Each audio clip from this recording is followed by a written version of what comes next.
right, everybody, so this is going to be your last bundle wrapper for Unit 1. It's been a fast-paced and intense unit that ensures that we are on the same page operationally and in terms of the conceptual tools that we need in terms of character traits and argument skills, construction, analysis, and whatnot. So by now, you should have reread the lessons from an earlier Soft Talk module that I posted. The lessons are on intellectual virtue generally. It's very important that you actually reread what is in there. So now what you're going to do is you're going to tell me what grade would you assign to yourself for reflecting intellectual virtue throughout the last 5 weeks of philosophy. So not as a student generally, not in your other courses, not across all your courses, but within this philosophy course. As you're writing your paragraph, I want to see attention to what you read. So I should see at least one reference to the first excerpt, to step 1, maybe quote one thing from there and then elaborate, and then maybe quote one thing from step 2 and elaborate. So I should definitely see a good attention. Now, don't just randomly pluck something from each step and then take it out of context.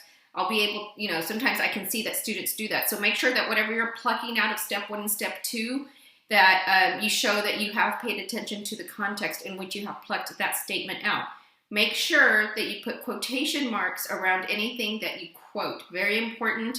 I take academic honesty very seriously. For me, it's a moral issue.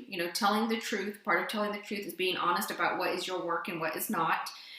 So it is a moral issue. Now, when you write your paragraph, I would like about 5 sentences, at least 5 sentences. And I want you to tell me, I would give myself an A, I would give myself a B, or C, or D, or even an F. A plus, B plus. So that should be your first sentence. So you'll say, for intellectual virtue, I would give myself the grade of it, or you could even say for the grade of for my ability to reflect intellectual virtue in this philosophy class, the first 5 weeks, I would give myself the grade of. Okay, so that's going to be your first sentence. Then your other sentences are going to explain why you give yourself that grade. So after that first mandatory sentence, then you'll give me at least 4 more sentences. Not more than 2 of those sentences should be quoted from steps 1 and or 2. All right, I look forward to reading your responses. Keep in mind that, and I'm going to post this in an announcement just be an announcement.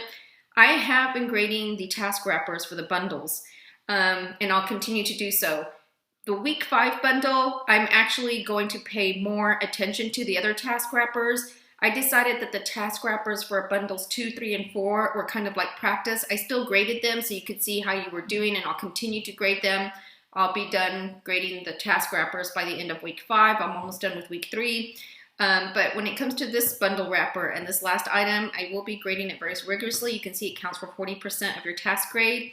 Unlike the other task wrappers, I will now start to apply my policy of your grade on your task wrapper affecting your bundle grade. So depending on how well, so if you make at least a 90 on this, you keep all of your week 5 points. You make below a 90, you might lose 3 to 5 points for the week 5 task. So the better you do on the bundle wrapper, the more points you're going to keep. And it doesn't have to be perfect. Like I said, if you get at least a 90 on this bundle wrapper, you keep all of your points. So keep that in mind. The other wrappers were kind of like practice. I didn't intend that to be the case. That's not how I was going to start out. But I decided it would be good for me to get a sense of how am I wording the questions in the task wrappers, how are students responding, and now I have a good sense and I can use that feedback to construct even better wrappers, and that's what you're going to see. So from now on, not only will I grade the wrappers, which don't directly impact your grade, but now I'm going to make sure that the wrappers really do show an impact on your grade for the task with which it's associated. But back to the wrapper at hand, yes. So at least 5 sentences, you have that mandatory sentence, and you can always rewind this video to see what I said about what needs to be in that paragraph and what the expectations are. As usual, try to avoid comma splices, sentence fragments, run-ons. It's okay to have 1 or 2, maybe even 3 typos in a paragraph of 5 sentences, but be careful, show that you care, be exact, be detailed in your content.